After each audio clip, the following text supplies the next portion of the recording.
Hello दोस्तों, अंतरिक्ष classes में आपका स्वागत है। हम मेवाड़ में अगले पहले वीडियो में भोइल और नागादित्य यानी बप्पा रावल के पिता के बारे में चर्चा कर ली थी। आज हम बप्पा रावल यानी कालभोज के बारे में चर्चा करेंगे। कालभोज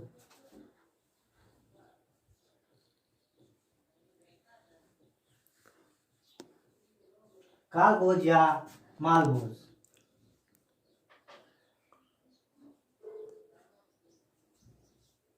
कहीं कहीं पर हमें मालभोज भी मिलता है, लेकिन कि ये मालभोज और कालभोज दोनों एक ही व्यक्ति हैं। अब कालभोज या बप्पा रावल तो हरितऋषियों के पास अपनी उनकी गायें चराता था और वहीं पर इसका पालन पोषण हुआ था। बप्पा रावल ने अपने बड़ा होने के बाद ये मानमोरी की सेवा में चला गया और वहीं पर रहते हुए 712 ईस्वी में, केवल 712 ईस्वी में 712 ईस्वी में एक विदेशी मुगलों का चित्तौड़ पर आक्रमण हुआ। उस टाइम यहाँ का चित्तौड़ का शासक मान मौर्य ने सभी सामंतों को बुलाकर कहा कि विदेशियों ने हमारे साम्राज्य पर आक्रमण किया है, तो हमें उनका सामना करना है। लेकिन सभी सामंतों ने इनकार कर दिया। लेकिन बप्पा रावल ने इसकी जिम्मेदारी ली और बप्पा रावल ने विदेशी मुगलों का सामना इतने आक्रमण से किया कि मुगल सेना थी वो इसके सामने टिक नहीं सकी और वो भागने लगी। तो बप्पा रावल भी उनके पीछे पीछे थे, गजनी तक चला गया और गजनी के शासक जो सलीम थे उनको हटाकर अपने भांजे को वहां का शासक बनाया और जो सलीम थे सलीम की पुत्री के साथ विवाह किया। मुगलों का आक्रमण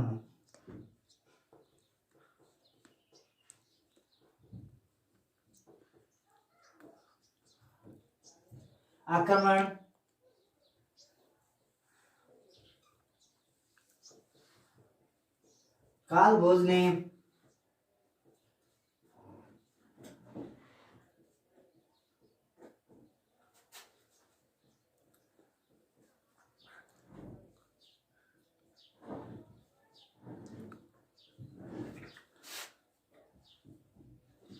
पीछा किया और गजनी के शासक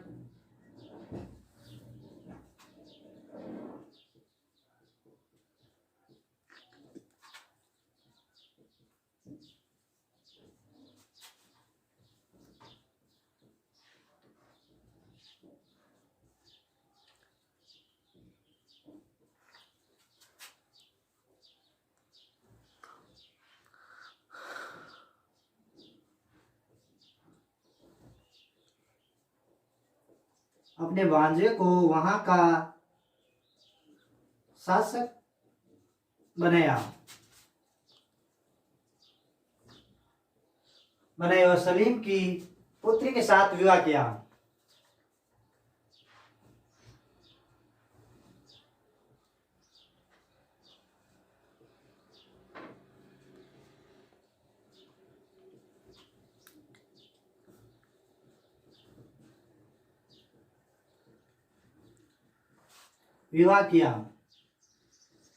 सलीम की पुत्री के साथ विवाह किया और फिर कालभोज ने 734 ईस्वी में चित्तौड़ पर आक्रमण किया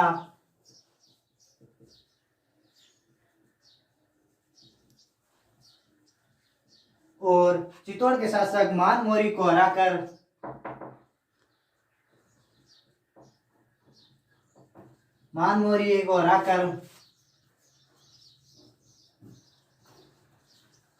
चित्तौड़ पर अधिकार कर लिया। ये हरितऋषि ने कालभोज को इसके बाद 734 में चित्तौड़ पर अधिकार कर लेने के बाद इसको उपाधि दी कालभोज की।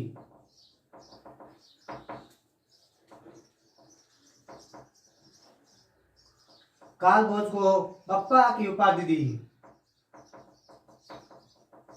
बप्पा का अर्थ होता है बाप और रावल इसका टाइटल है। इसके बाद बप्पा ने अधिकार कर लेने के बाद चित्तौड़ पर तीन उपाधियां स्वीकार की। हिंदू सूरज, राजगुरु और चकवे चकवे की उपाधि धारण की। अब शिव वेद के अनुसार, शिव वेद कहता है कि इसकी तुलना, शिव वेद ने कालभोज या बप्पा राहुल की तुलना एक फ्रांस के सेनापति हुए चार्ल्स मार्टल से की है, क्योंकि मार्टल ने ही सबसे पहले मुगलों को हराया था। शिवी वेद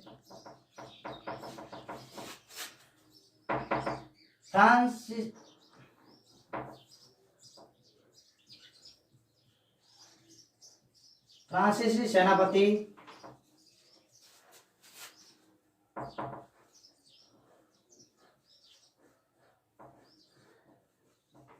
चार्ल्स मार्टल से की है। अब क्या होता है, बप्पा राहुल ने एक नागदा में एकलिंग जी का मंदिर बनवाया।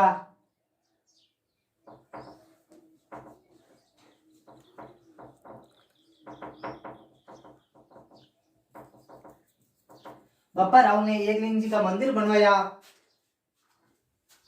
नागदा, यानी के नागदा कैलाशपुरी जगह, नागदा उदयपुर में, कैलाशपुरी में एकलिंग जी का मंदिर बनाया और एकलिंग जी को मेवाड़ का यानी चित्तौड़ का प्रथम शासक माना कि एकलिंग जी है जो यहाँ के शासक है, हम तो वहां के एकलिंग जी के दीवान हैं, एकलिंग जी के दीवान।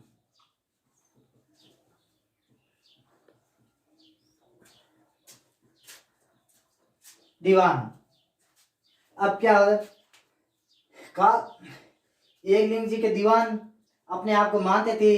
कालभोज यानी या बप्पा राहुल ने अपनी राजधानी नागदा बनाई। नागदा, अब क्या चित्तौड़ है। चित्तौड़गढ़ की स्थापना चित्रांगद मौर्य ने की थी।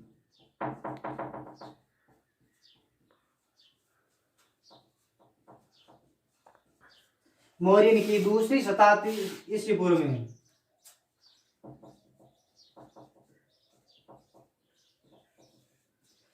कब की थी? 2री शताब्दी ईस्वी पूर्व में। अब कहेंगे पर हमें चित्रांगन की मिलता है, लेकिन ये चित्रांगद मौर्य यही एनसीईआरटी में सही मान्य है।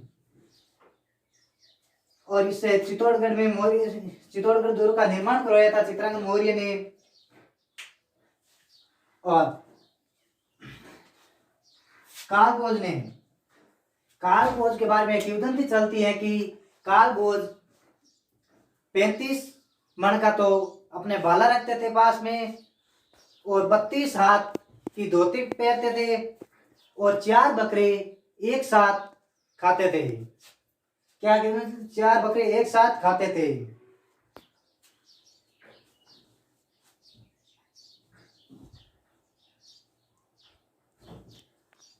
हाँ, अब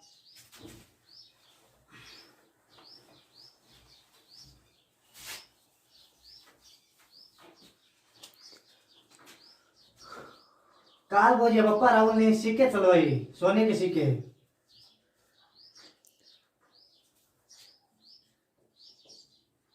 सोने के सिक्के जो 115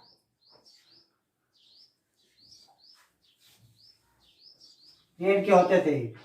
अब बप्पा राहुल ने पाकिस्तान और रावलपिंडी है, रावलपिंडी में एक सैन्य ठिकाना था। रावलपिंडी, इसी के कारण इसका रावलपिंडी नाम पड़ा कालभोज के नाम पर। कालभोज की मृत्यु नागदा में हुई थी। नागदा में इनकी छतरी बनी हुई जो बप्पा राहुल के नाम से प्रसिद्ध है।